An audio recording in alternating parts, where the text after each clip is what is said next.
Baik, Assalamualaikum warahmatullahi wabarakatuh. Sebelumnya saya izin menggunakan dua device untuk pembuatan video ini.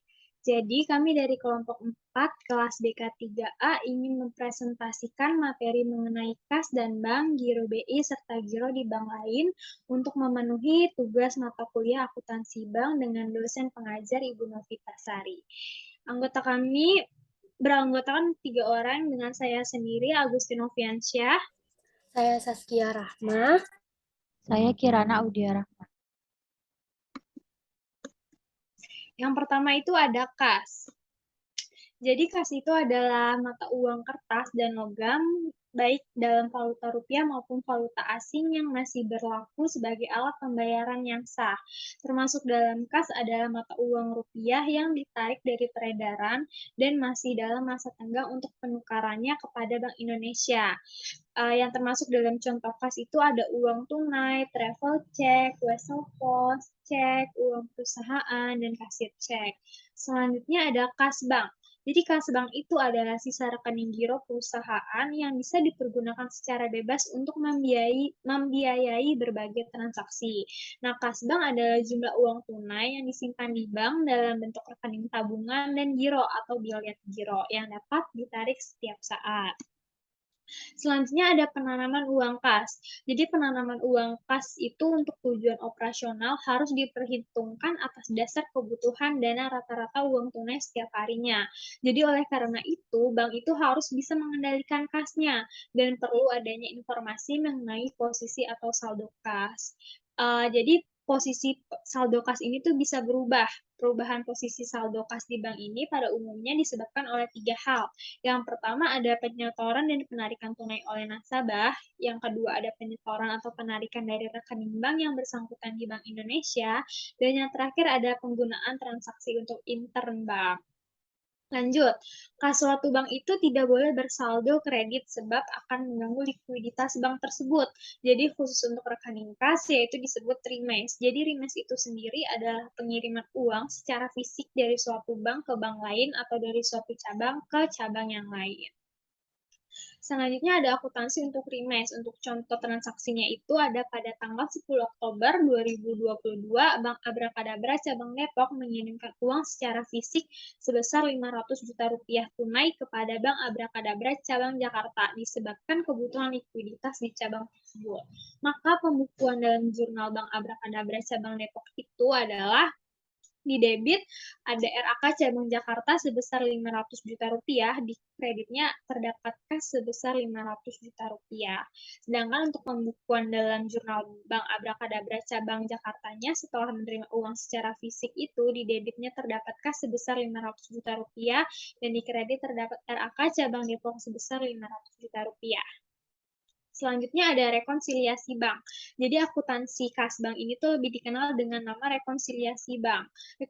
Rekonsiliasi bank itu sendiri adalah kegiatan merinci adanya perbedaan terhadap catatan transaksi milik bank sebagai pengelola transaksi serta catatan yang dimiliki oleh perusahaan dengan pihak bank berupa rekening koran atau biasa disebut dengan bank statement.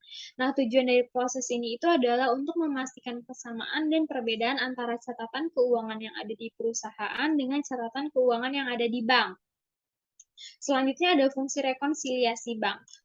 Rekonsiliasi bank ini memiliki fungsi-fungsi tertentu, tapi ya, fungsi umum dari rekonsiliasi bank itu adalah untuk mengetahui penyebab adanya perbedaan catatan keuangan perusahaan dengan di bank.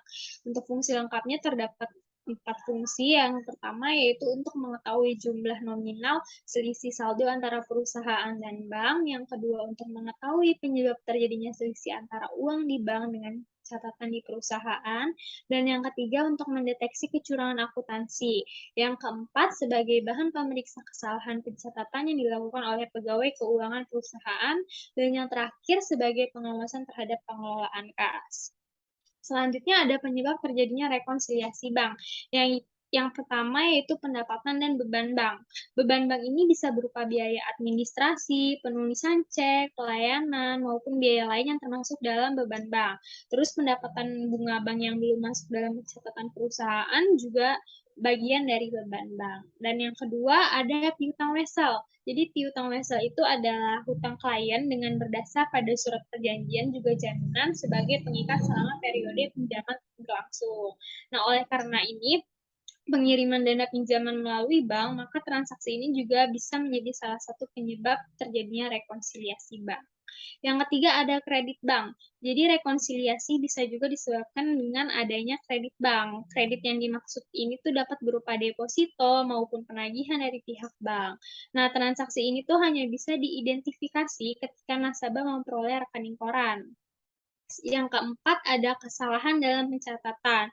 Kesalahan dalam pencatatan ini baik berupa kesalahan dari pihak bank maupun dari pihak perusahaannya. Sebenarnya hal ini wajar dan kerap terjadi. Itulah kenapa dibutuhkan rekonsiliasi untuk meneliti dan mengidentifikasi kesalahan apa dan agar dapat dilakukan perbaikan juga penyesuaian. Selanjutnya yang kelima ada setoran dalam perjalanan. Setoran dalam perjalanan itu maksudnya adalah setoran kas akhir bulan yang dicatat pada buku penyetor dalam 1 bulan di bank akan diterima dan dicatat oleh bank pada bulan berikutnya. Yang terakhir ada cek yang masih beredar. Cek yang masih beredar itu merupakan cek yang ditulis oleh penyetor. Dicatat ketika dituliskan tetapi belum dicatat atau belum dijelaskan oleh bank sampai bulan berikutnya. Selanjutnya ada prosedur rekonsiliasi bank. Langkah-langkahnya yaitu yang pertama ada melakukan perbandingan antara saldo kas di buku besar perusahaan dan rekening koran dari bank. Yang kedua yaitu mencatat transaksi yang dilakukan oleh bank. Yang ketiga yaitu melakukan penelusuran terhadap transaksi yang masih diproses. Dan yang keempat membuat lembar kerja rekonsiliasi dan hitung selisihnya. Yang terakhir yaitu melakukan penelusuran dan pengecekan ulang. Selanjutnya ada contoh soal transaksi rekonsiliasi bank, yaitu berdasarkan catatan pada PT Sukses Kemilau, saldo kas mereka adalah sebanyak 2 juta rupiah.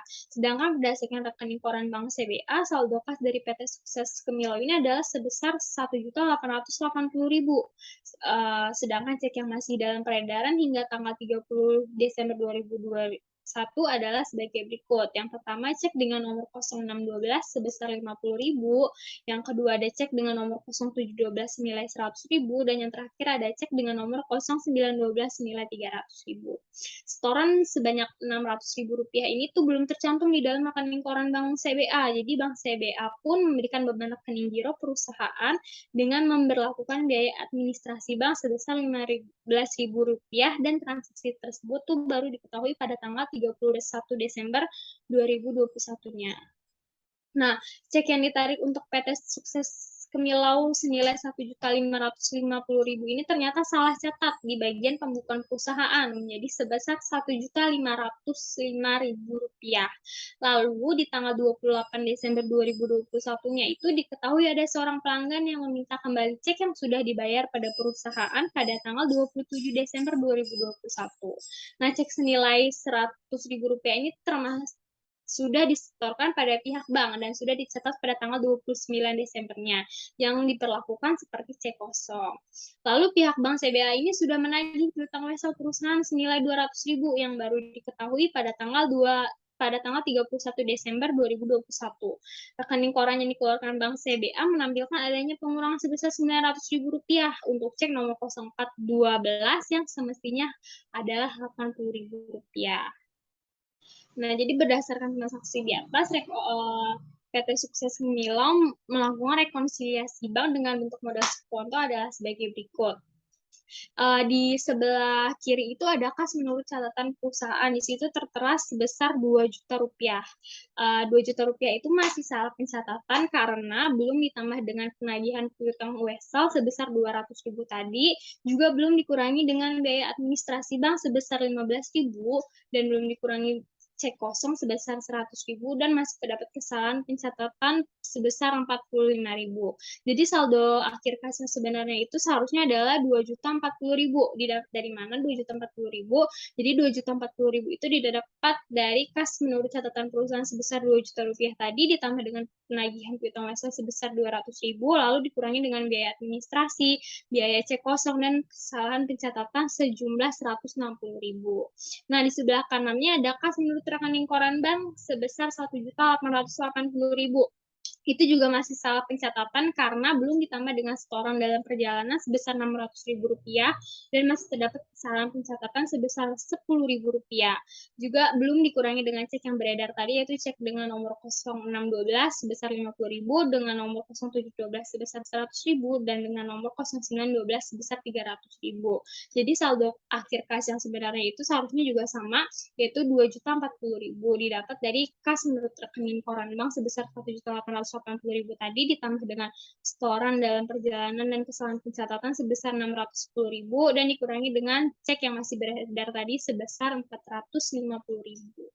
Nah, berdasarkan contoh soal rekonsiliasi bank di atas, kas yang benar berdasarkan pihak perusahaan dan bank itu adalah sebesar Rp2.040.000.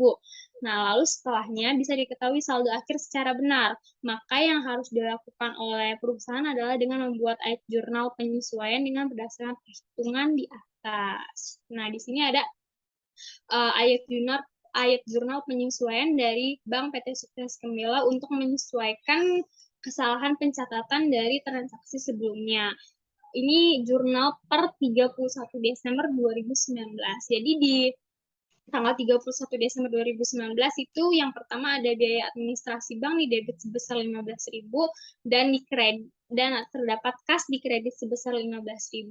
Selanjutnya ada utang usaha di debit sebesar 45.000, kas di kredit sebesar 45.000 dan selanjutnya ada piutang usaha di debit sebesar 100.000, kas di kredit sebesar 100.000 dan ada kas di debit sebesar 200.000 dan piutang wesel sebesar 200.000 di kredit. Jadi total debitnya 360.000 dan kreditnya juga 360.000. Penjelasan selanjutnya akan dijelaskan oleh rekan saya Saskia Rahma. Selanjutnya ada petty cash. Petty cash adalah dana khusus yang disediakan untuk membayar pengeluaran-pengeluaran yang jumlahnya relatif kecil, seperti biaya transportasi, biaya konsumsi, dan biaya lain-lainnya. Pencatatan petty cash ada dua sistem, yaitu sistem dana tetap atau impress fund system, dan yang kedua sistem berfluktuasi atau fluctuating system. Sistem dana tetap atau impress fund system adalah sistem pengelolaan kas kecil di mana pada saat pembentukan dana kas kecil, bank akan mendebit dana kas kecil dan selanjutnya pemakaian dana kas kecil tidak dijurnal, tetapi hanya diarsipkan sehingga saldo dana kas kecil diperhitungkan. Transaksi dana kas kecil dapat meliputi pembentukan dana kas kecil, pemakaian dana kas kecil, dan pengisian dana kas kecil. Jadi, yang dimaksud dari sistem dana tetap ini, ketika terjadi transaksi yang menggunakan dana kas kecil tidak dijurnal. Dijurnal ketika terdapat pengisian kembali dana kas kecil. Next. Contoh dana kas kecil sistem dana tetap. Bank Abrakadabra Cabang Depok melakukan transaksi yang berkaitan dengan kas kecil sebagai berikut. Di tanggal 1 Agustus 2022 dibentuk dana kas kecil sebesar 500.000. Di tanggal 5 Agustus 2022 dibayar biaya rapat sebesar 100.000. Di tanggal 8 Agustus 2022 dibayar biaya transportasi sebesar 50.000. Di tanggal 13 Agustus 2022 dibayar biaya makan siang karyawan sebesar 130.000. Tanggal 16 Agustus 2022 dibayar biaya langganan majalah dan koran sebesar 125.000. Di tanggal 23 Agustus 2022 dibayar biaya transport sebesar 60.000. Dan di tanggal 30 Agustus 2022 kas kecil diisi kembali sebesar Rp465.000. Di tanggal 1 Agustus 2022, jurnalnya akan dana kas kecil bertambah di debit sebesar 500.000 dan kas berkurang di kredit sebesar 500.000. Untuk di tanggal 8, di tanggal 5 Agustus sampai tanggal 23 Agustus itu tidak di jurnal karena yang tadi sistem dana tetap itu tidak menjurnal ketika terjadinya transaksi yang menggunakan dana kas kecil.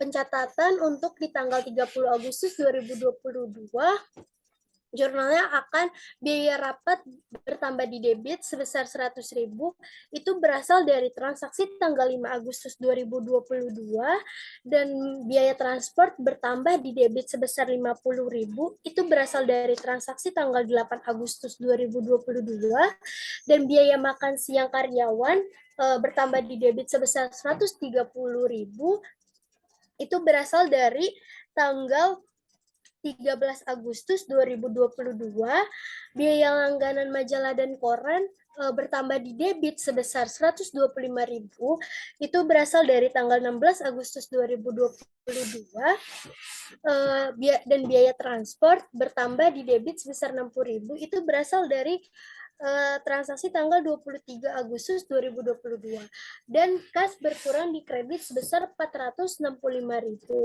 Total debit sebesar 965.000 dan total kredit sebesar 965.000. Next. Yang kedua ada sistem dana berfluktuasi atau fluctuating system. Sistem dana berfluktuasi adalah sistem pengolahan kas kecil di mana pada saat pengisian kas kecil, bank akan mendebit dana kas kecil dan mengkredit rekening kas. Pada saat pemakaian kas kecil, akan didebit biaya-biaya atau hutang yang bersangkutan yang dikeluarkan dan mengkredit rekening dana kas kecil. Sedangkan pada saat pengisian kembali berarti akan menambah dana kas kecil yang belum dipakai dengan cara mendebit rekening dana kas kecil dan mengkredit rekening kas. Yang dimaksudkan di sistem dana berfluktuasi itu berbeda dengan dana sistem dana tetap. Di sistem dana berfluktuasi ketika terjadi transaksi yang menggunakan kas kecil akan langsung di jurnal. Next. Contoh dana kas kecil sistem dana berfluktuasi. Bank Abrakadabra cabang Depok melakukan transaksi yang berkaitan dengan kas kecil sebagai berikut. Di tanggal 1 Agustus 2022 dibentuk dana kas kecil sebesar 500.000. Di tanggal 5 Agustus 2022 dibayar biaya rapat sebesar 100.000. Di tanggal 8 Agustus 2022 dibayar biaya transport sebesar 50.000. Di tanggal 13 Agustus 2022 dibayar biaya makan siang karyawan sebesar 130.000. Di tanggal 16 Agustus 2022 dibayar biaya langganan majalah dan koran sebesar 125.000.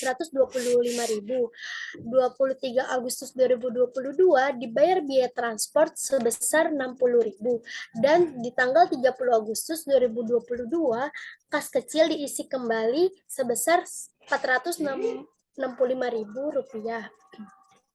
Untuk pencatatan jurnal menggunakan sistem dana berfluktuasi untuk di tanggal 1 Agustus 2022 dana kas kecil akan bertambah di debit sebesar 500 dan kas berkurang di kredit sebesar 500. Di tanggal 5 Agustus 2022 biaya rapat bertambah di debit sebesar 100.000 dan dana kas kecil berkurang di kredit sebesar 100.000. Di tanggal 8 Agustus 2022, biaya transport bertambah di debit sebesar 50.000 dan dana kas kecil berkurang di kredit sebesar 50.000. Di tanggal 13 Agustus 2022, biaya makan siang karyawan bertambah di debit sebesar 130.000 dan dana kas kecil berkurang di kredit sebesar 130.000.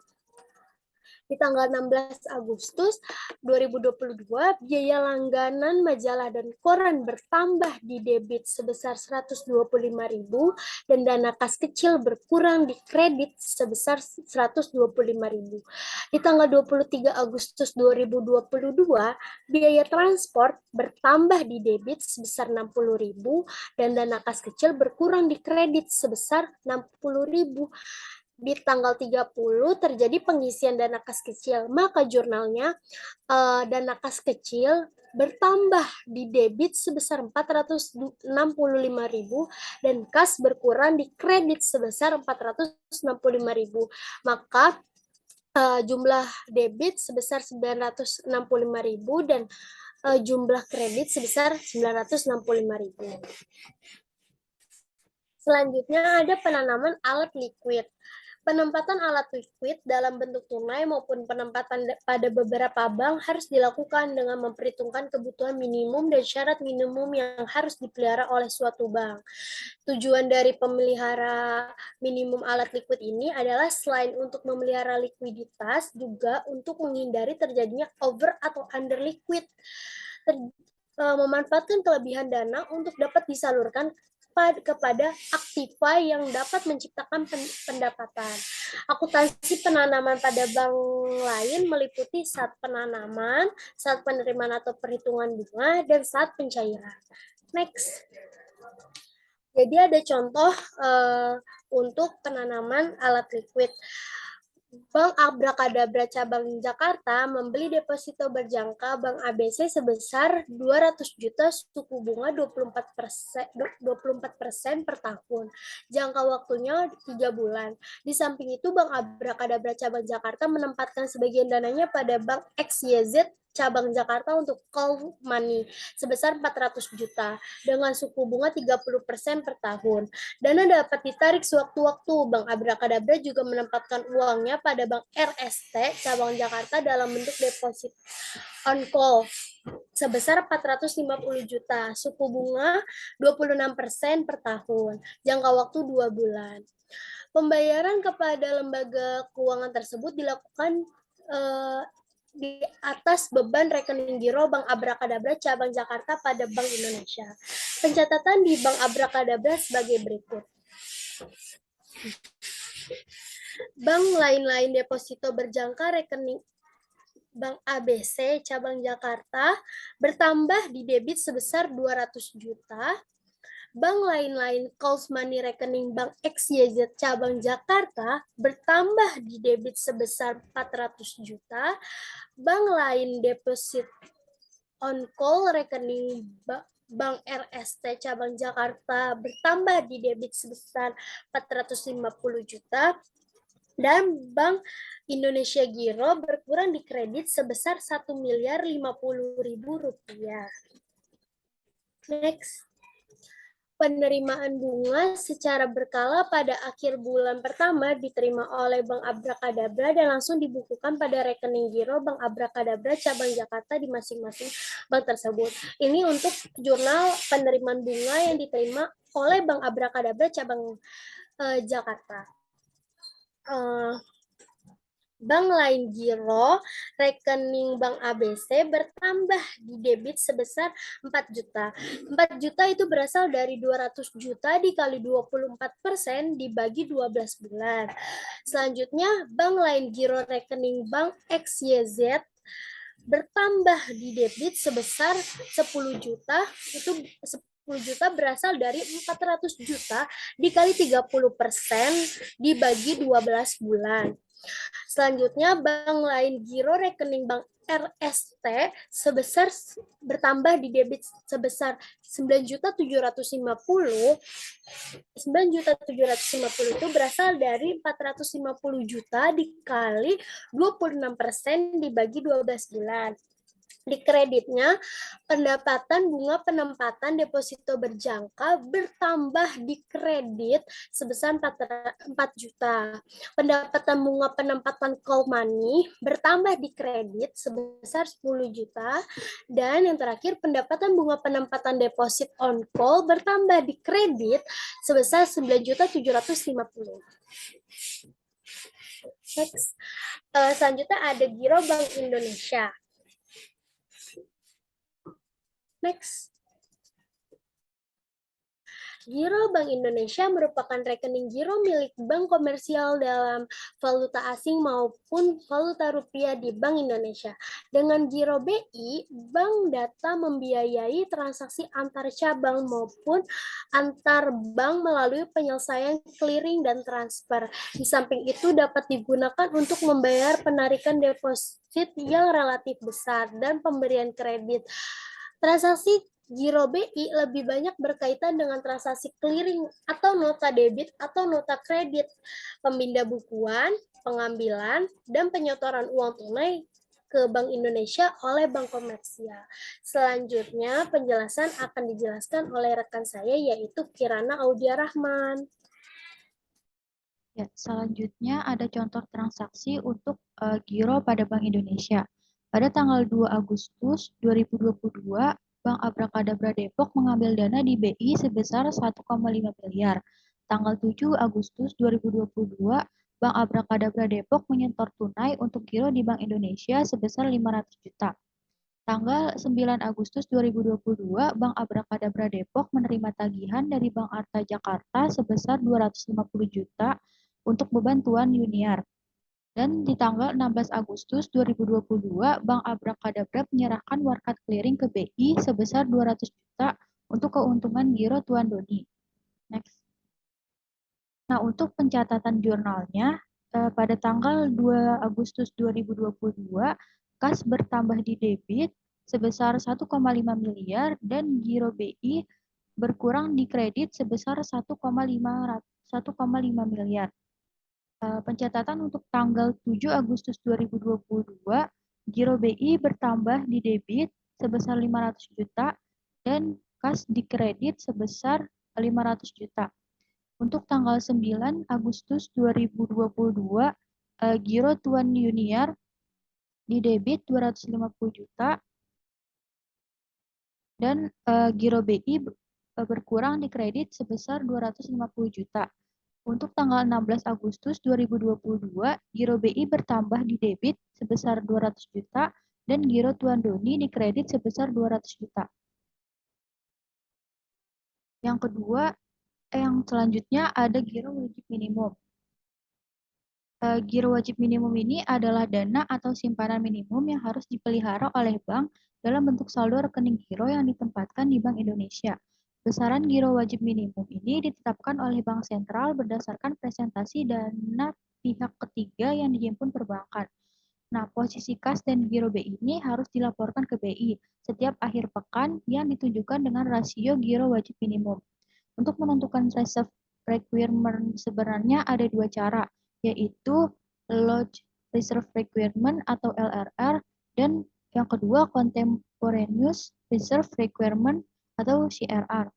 Jadi LRR ini adalah ketentuan reserve requirement berdasarkan kewajiban yang telah terjadi pada periode sebelumnya.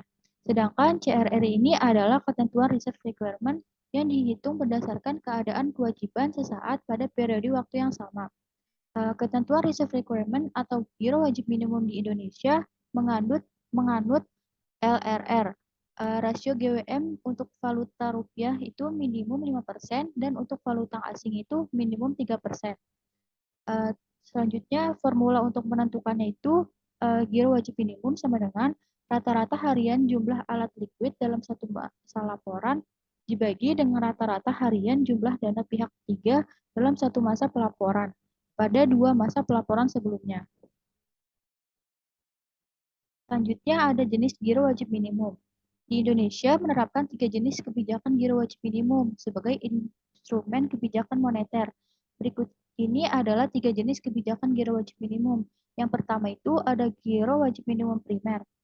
Jadi giro wajib minimum primer ini adalah simpanan minimum dalam rupiah yang wajib dipelihara bank dalam rekening giro Bank Indonesia yang besarannya itu ditetapkan dalam rasio terhadap dana pihak ketiga yang dihimpun perbankan.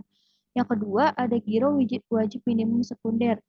Giro wajib minimum sekunder ini merupakan cadangan minimum rupiah yang wajib dipelihara bank berupa surat berharga seperti sertifikat Bank Indonesia, sertifikat deposito Bank Indonesia, dan surat berharga negara yang besarannya itu ditetapkan dalam rasio terhadap dana pihak ketiga. Yang terakhir ada giro wajib minimum loan to funding ratio atau LFR. Adalah GWM berdasarkan rasio kredit seluruh penghimpunan dana bank, yaitu simpanan minimum rupiah yang wajib dipelihara bank dalam bentuk rekening giro di bank sentral sebesar presentasi tertentu yang dihitung berdasarkan selisih realisasi LFR dan LFR target yang ditetapkan Bank Indonesia.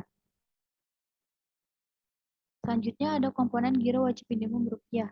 Nah, komponen-komponen yang diperhitungkan dalam penentuan giro wajib minimum rupiah itu yang pertama ada komponen alat likuid. Ini terdiri dari kas dan giro Bank Indonesia. Lalu komponen dana pihak ketiga ini terdiri dari giro nasabah, tabungan, deposito berjangka, sertifikat deposito, dan kewajiban jangka pendek lainnya. Next. Selanjutnya ada komponen giro wajib minimum valuta asing.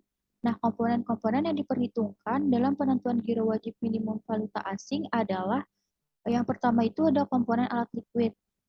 Ini terdiri dari kas dan giro Bank Indonesia. Lalu komponen dana pihak ketiganya terdiri dari call money, deposit on call, deposito berjangka, setoran jaminan, pinjaman yang diterima, dan kewajiban-kewajiban lainnya. Selanjutnya ada giro pada bank lain. Giro pada bank lain itu adalah saldo rekening giro bank baik dalam rupiah maupun dalam valuta asing di bank lain. Jadi giro pada Bank Indonesia ini tidak termasuk dalam rekening ini. Transaksi giro pada bank lain itu dicatat sebesar nilai nominal. Nah, transaksi giro pada bank lain dalam valuta asing dicatat sesuai valuta asingnya dan dikonversi ke dalam rupiah berdasarkan kurs laporan Bank Indonesia atau booking rate pada saat terjadinya transaksi atau multi currency. Kegiatan bank yang berkaitan dengan pengelolaan giro pada bank-bank lain adalah penerimaan setoran pajak, penyelesaian utang piutang, dan sebagainya. Pembukaan rekening giro di bank lain dalam negeri pada umumnya dipergunakan untuk menyelesaikan utang piutang berupa pajak. Nah, penempatan giro di bank lain di bank luar negeri ini dimaksudkan untuk menyelesaikan kewajiban utang piutang dengan bank-bank luar negeri, misalnya pembayaran impor barang, pengiriman uang ke luar negeri, dan sebagainya. Selanjutnya ada contoh transaksi untuk giro pada bank lain. Yang pertama, Bank Abra-Kadabra Cabang Depok ini adalah bank yang ditunjuk sebagai bank persepsi. Nah, pada tanggal 6 Januari 2022, Bank Abra-Kadabra Depok menerima setoran pajak dari masyarakat sebesar 10 juta, setoran tunainya sebesar 4 juta, dan 6 jutanya setoran rekening tabungan. Nah, pada tanggal 10 Januari, Bank Abra-Kadabra menyetorkan pembayaran pajak tersebut sebesar 10 juta ke kas negara melalui Bank BNI Depok atau bank yang ditunjuk sebagai lembaga clearing. Untuk pencatatan jurnal yang dibuat oleh Bank Abra-Kadabra Depok pada tanggal 6 Januari 2022, yaitu kas bertambah 4 juta dan tabungan di debit 6 juta. Lalu di kreditnya itu titipan pajak sebesar 10 juta. Pada tanggal 10 Januari, di debitnya itu titipan pajak sebesar 10 juta dan di kreditnya adalah giro pada bank lain yaitu Bank BNI sebesar 10 juta. Lalu jurnal yang dibuat oleh Bank BNI pada tanggal 10 Januari 2022 yaitu giro pada bank lain yaitu Bank Abra-Kadabra sebesar 10 juta dan di kredit adalah giro kas negara di kredit sebesar 10 juta. Nah, lanjutan dari contoh transaksi giro pada bank lain, yang pertama itu pada tanggal 6 Januari 2022 terdapat nasabah Bank Puyo yang menarik dana tabungannya melalui mesin ATM yang dimiliki oleh Bank Bensu dengan jumlah penarikan sebesar 2 juta. Pada tanggal 10 Januari 2022, Bank Bensu menagihkan atas penarikan nasabah tabungan Bank Puyo di mesin ATM Bank Bensu. Atas penarikan tersebut, nasabah dibebani biaya sebesar 1.000. Nah, pencatatan jurnal yang dibuat oleh Bank Bensu yaitu pada tanggal 6 Januari 2022, rekening ATM bersama di debit sebesar 2 juta dan di kredit kas ATM sebesar 2 juta. Pada tanggal 6 Januari 2022, jurnalnya giro pada bank lain yaitu Bank Puyo di debit sebesar 2 juta 1.000 dan di kredit pendapatan komisi ATM sebesar 1.000 dan rekening ATM bersama di kredit sebesar 2 juta. Untuk jurnal yang dibuat untuk tanggal transaksi 10 Januari 2022 yaitu di debit tabungan sebesar 2.100.000 dan di kreditnya itu giro pada bank lain sebesar 2.100.000. Sekian presentasi dari kelompok 4. Kurangnya mohon maaf. Wassalamualaikum warahmatullahi wabarakatuh.